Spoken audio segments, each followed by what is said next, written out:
So I thought we'd start a little bit by introducing ourselves and how we became part of the community here, the Jewish community here in Springfield. So I'm Mara Cohen Ioannidis, and I moved to Springfield, I think, in 1992.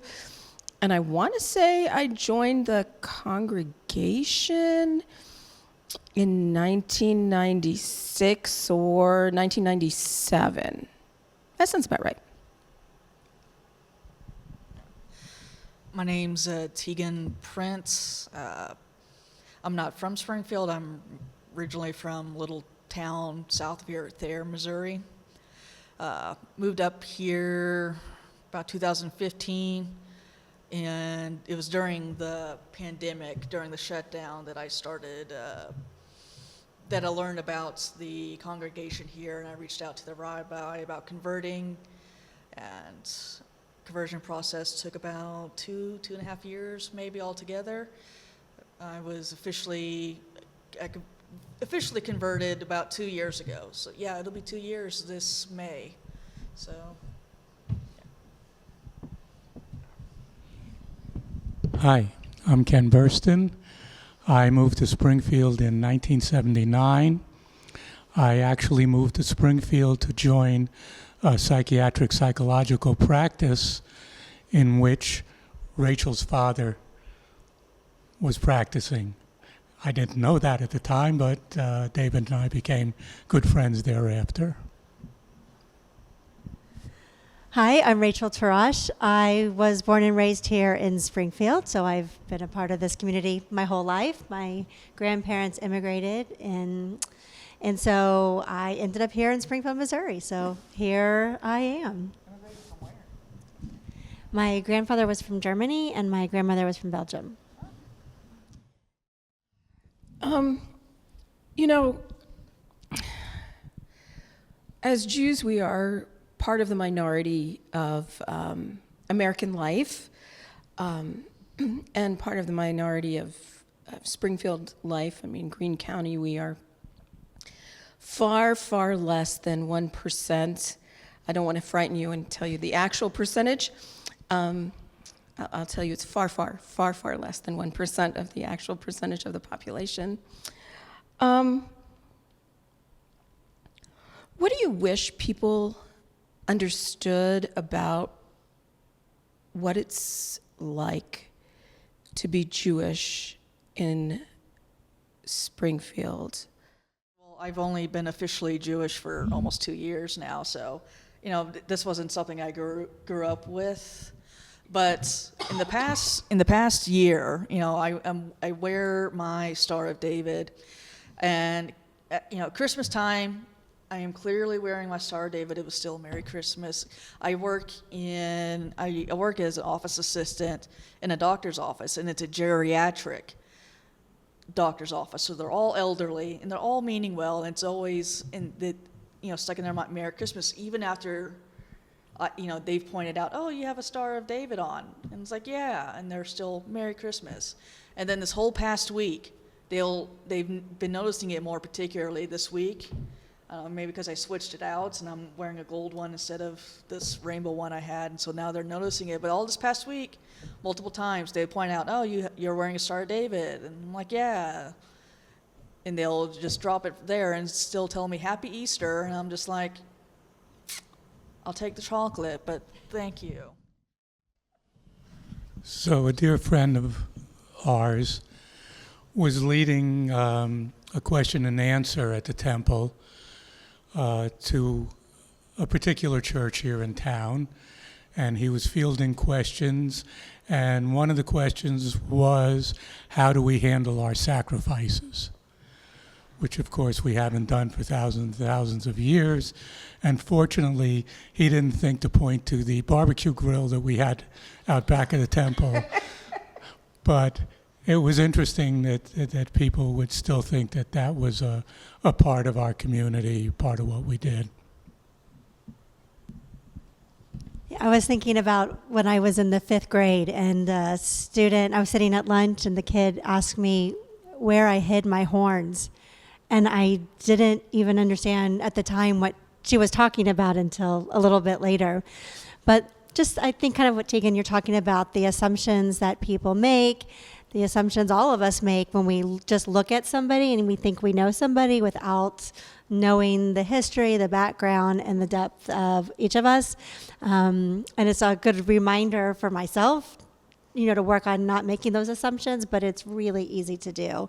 And so it, being such a tiny population here, it puts us in an interesting position to be the Jewish people representatives of how to speak for the Jewish people in our community, which is interesting. Yeah, I often go and speak to schools, and I do a lot about saying, Jews are not white. Not all Jews look like us. There are Jews from all over the world, and they're Black Jews, and they're Chinese Jews, and they're Jews from India. And they have different practices and different accents and different languages, and so you can't look at somebody and make the presumption about who they are and what they are. That whole thing. It's really hard. It's that whole idea that we're such a small minority. Everybody presumes we have the same holidays. So let's look to the future. And what do we see in the future for Springfield Jews? It's tough to say. When I came, we had a part-time rabbi, Rabbi Kaplan, and the temple kind of ran, his schedule kind of ran in accordance with Southwest Missouri State, which is now Missouri State University. So he didn't work during the summer. When May came around and the college was out for the summer, so was he. And so some of the more traditional members of the congregation would keep having services over the course of the summer till it was fall again. Interestingly enough, we now have a part-time rabbi, just because of circumstances, just because of finances. And there was a good question about whether the congregation would continue with a part-time rabbi. And as it turned out, there are people in the congregation who have stepped up and been lay leaders and kept the congregation going. Hopefully that will continue, even if we don't have a full-time rabbi. We were spoiled. We had Rabbi Sherwin, and she was here with us for, I think, about 22 years. And that was unprecedented, at least in the time that I was here, and I think in the whole history of the congregation.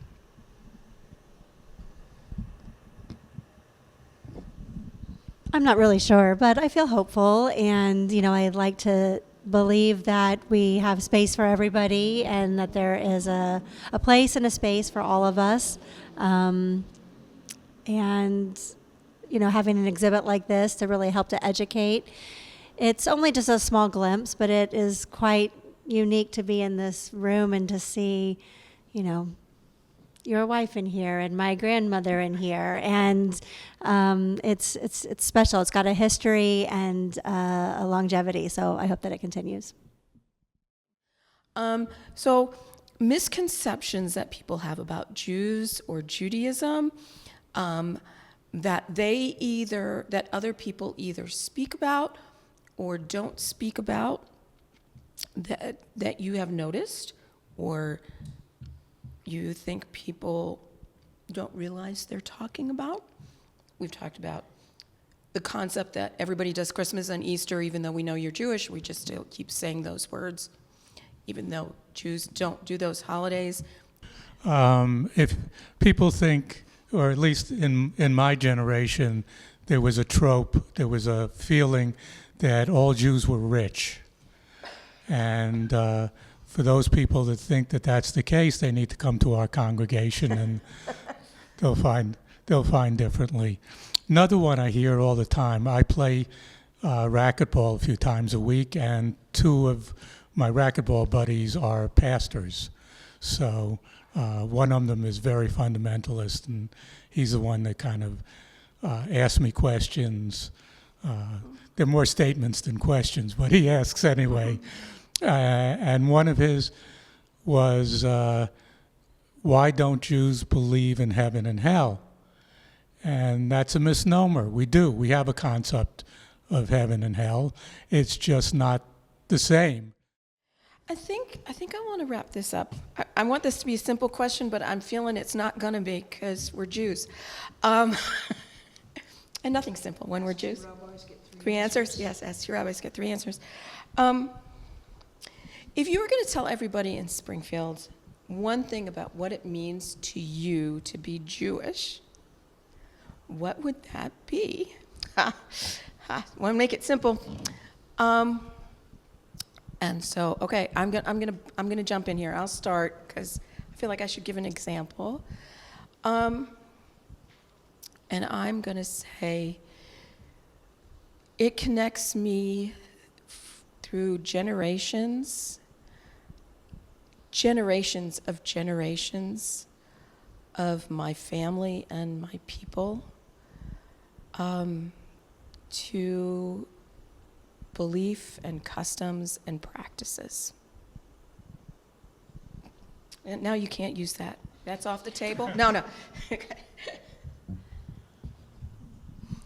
I think in Springfield, the thing that strikes me most, having grown up in very large congregations, thousands of families, coming to a place where at its peak we had maybe 130 families, is that you have to participate. Nobody else is going to do it. We don't have, except for an assistant to the rabbi, we don't have paid positions. So if we want a Sunday school, the Sunday school principal is a volunteer. If we want Sunday school teachers, the Sunday school teachers are volunteers. If we want services when the rabbi's not here, then people have to do that as volunteers. It's both difficult, but also draws us together because there really isn't any choice.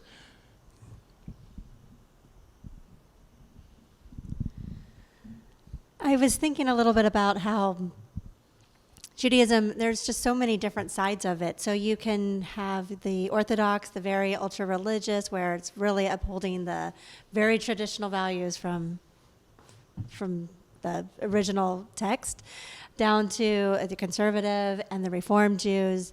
And also, for many people, Jewish people have the identity, it's a cultural identity. So might not be super religious, but still a very strong cultural community, and that I think can be confusing to some people.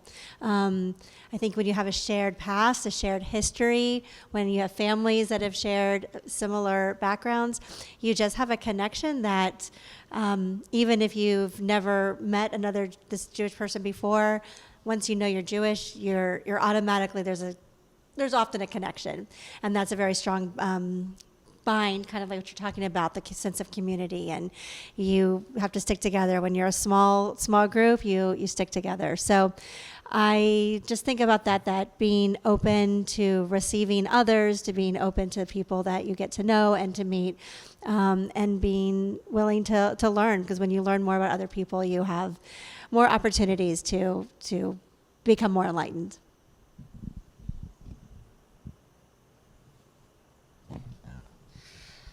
I guess on my own journey with Judaism, or even towards Judaism, what appealed to me was that there is an aspect of Judaism that is about questioning, asking questions. It's not really, at least in the church I grew up in, that was not encouraged. It was almost blasphemy. It was almost you're almost a non-believer if you have questions. If you have questions, it means you doubt God, and it's like, no. How can you grow as a person in faith and spiritually if you don't question, if you just take everything? And it's like Judaism has a history of, Abraham questions God. Jacob, questions God. Moses does it. It's a long history, and it's not a bad thing. It's refreshing to be part of a faith where that encourages questions. Even something simple. I've texted Rabbi and I'm like, "Are tortillas kosher for Passover?" And something not that serious to, what does it mean to, love your enemy? Who's consider your enemy? If everybody's supposed to be your neighbor. So that's what drew me to Judaism, was just that openness and being like, yes, it's okay. And in fact, that's part of the point is, part of us is to seek, and that's one of the things I just loved, and finally made my decision to reach out was just, I think this is where I'm supposed to go, and I've not regretted that decision. Thank you. Thank you for joining us. Thank you.